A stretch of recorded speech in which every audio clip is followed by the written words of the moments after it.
Hi guys, Freddy here. Welcome back to the desktop for another rules breakdown. And this week I'll be covering HARP, the 2003 role-playing game from Iron Crown Enterprises.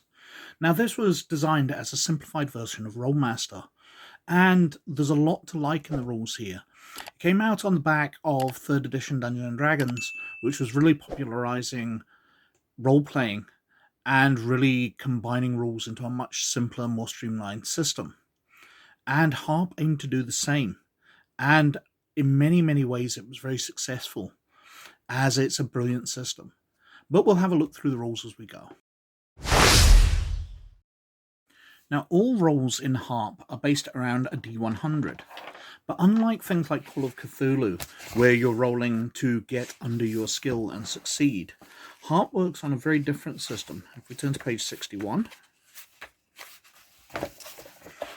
we're on 1D100, and then we add various bonuses to it. Actually, it'll be better to look at some of the skills here. So we'll go back to page 35 where the skills are. And we've got dancing here. So dancing is artistic, is based on agility or PR, which is presence, and is an all or nothing skill. Now, what this means is you get various bonuses as well as having the dancing skill from your agility and your presence. And it's all or nothing, which means you can only succeed or fail. So you're trying to go over 100. So you get all your bonuses together, and then you roll a D100. And you're rolling against the maneuver table here. And basically, you've got the maneuver percentage, which goes up to 100%. And you need 100% to succeed. So you're trying to get 101 on the roll. So I just rolled 73. If the character had bonuses of 27 or higher on the skill and their attributes, then they'd be succeeding. Skills which aren't all or nothing, though, if you're trying to do something which you can attempt over multiple rounds. So you're attempting to secure a door. So you can roll the percentage complete. So if you only get like 51 total, you'd be 50% complete on that task, and you'd have another 50% to do in later rounds until that task is completed. But all of nothing maneuvers, you have to get over 100% straight away. Now you apply modifiers to this. So if something's routine, then you get +6 if it's easy, +40 if it's light, +20, medium's +0. Hard is -20, extremely hard's -4, very hard is -40, extremely hard's -60, sheer folly is -80, and absurd is -100 to your skill rolls. And you get other bonuses. So it mentions here in the description that a thief attempting to pick a door would get a bonus for having lockpicks, and other equipment can give you bonuses in your attempts to complete things. Now, initiative is dealt with on page 78. I'll flick onto here. 78. Determining initiative. Basically, what you're doing is adding your character's quickness and insight and rolling a single D10. So you're rolling a D10, you're getting an 8, for example. You're adding your quickness and insight bonuses, taking into account any situational modifiers. So if you're ambushing someone, here we go, initiative. So if you're using a one-handed weapon, it's 0, two-handed weapon, -5, two-weapon combination, +5, a polearm's +10, shields -5, if you're surprised, -20, lightly encumbered -5, and so on and so forth. If you're heavily wounded, you get a -25. So you're rolling on those, but the difference in initiative in HARP is everybody declares their actions before they roll dice. So if somebody's saying they're going to run out of the room, they have to declare that first and then roll initiative. And that might leave them acting last and standing a chance of being hit several times before they leave the room. So you have to be careful on choosing what action you're doing, as other people may go long before you and take out any advantage you got of retreating or doing a particularly defensive maneuver. Healing somebody, for example, in combat, they might be killed before you get to heal them. So you've got to bear that in mind when you're choosing your actions. Now, like skill rolls, you're rolling a d100 for combat. You roll your dice and you get 10, for example. But the bonuses you're getting add directly to that. So you've got your offensive bonuses. So your skill ranks, your stat bonuses, your talent bonuses, your weapon bonuses, positional bonuses, special modifiers, such as whether you're flanking them, whether you're attacking them from the rear, whether they're unaware of the attack, they're stunned or downed. You get all bonuses for that. But taking away from your roll is the defensive bonuses your target has. So they get their quickness bonus ×2. They get any armor they're wearing, shield bonuses, talent bonuses, cover bonuses, maneuver bonuses, magical quality bonuses, and special bonuses. So such things as whether they're under cover. So if they're under half soft cover, they get +20, or the full hard cover, they get +100. They get any armor they've got. So full sets of armor give these bonuses. Individual sets, so if you're just wearing a leather vest, for example, it gets the bonus of +5. We've got shields here. And that's how it works. So you're adding all the bonuses from your weapons, from your skills, your talents, your attributes, and you're taking away those from the targets, or their bonuses on their defensive. And then whatever's left is the result on the criticals table for your type of weapon. Now, depending on what type of weapon you're using, you're rolling on a different critical table. And they're broken down here with the weapons and then the critical tables on the same pages. So, for example, here we've got boomerangs, we've got clubs, we've got quarterstaffs, we've got morning stars, all on the crushing table.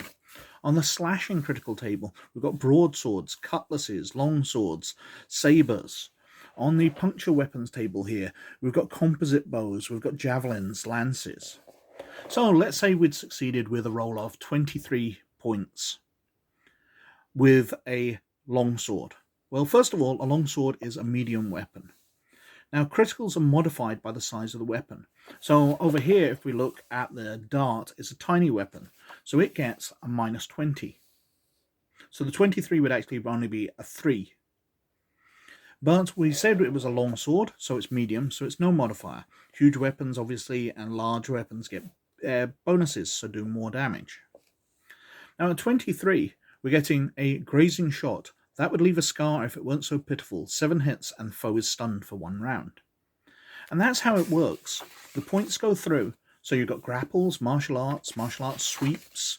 We've got heat, huge criticals, large criticals, cold criticals, loads of critical tables here, all with their different effects, which have their effect. So 100, he's tougher than you thought. It takes 6 points for the flesh to be eaten from his bones for an external poison critical. And there's various horrible ones in there. The different weapons do their types of damage, and obviously for spell effects and martial arts and various other attacks, we've got effects there. 100, slash foe wickedly, down unconscious and dies in 3 rounds due to massive damage. Essentially, the effects are the same what you roll on the table, but the descriptions are slightly different. But as well as instant effects like killed instantly, or killed in 3 rounds, we had, as we went back up to the 23, 7 hits and foe is stunned for 1 round. So 7 hits is based on your health. So if we go back to page 17, your health is based on endurance. Endurance is the amount of damage or concussion hits a character can endure, and such has a special progression based on the character's race. Record this in the area reserved for the character sheet.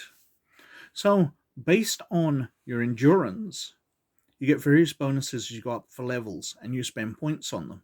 So you get more endurance points, which means you can take more hits as you go up levels. But they basically work like hit points. So you lose those points and you take damage. And advancement is level based. If we turn back to page 12, we can see the experience progression. So we've got the levels up to level 21 plus here, and the amount of experience you need. Now, when you reach those levels, you get development points. Once a character has obtained enough XP to obtain a level, he immediately receives his full complement of development points. These can be spent as the player wishes. Available list might include talent, skills, stat increases, training packages, or other options fully detailed below. So, if we skip over back to page 7, where we were creating the character, we can see the costs here for buying up skills. So, any skill in a favoured category is purchased at 2 development points per skill rank, and any skill located in a non-favoured category costs 4 development points per skill rank. Total numerical value of skill is increased as skill ranks are purchased. First 10 ranks of skill bestow a bonus of +5 per rank. So you're spending your points and getting ranks, which give you block bonuses onto your skills and talents. So that is HARP. It's a very interesting system. In many ways, it's very, very similar to Dungeons & Dragons 3rd edition in the concepts behind the game. But I really do like the inclusion of the critical hit tables.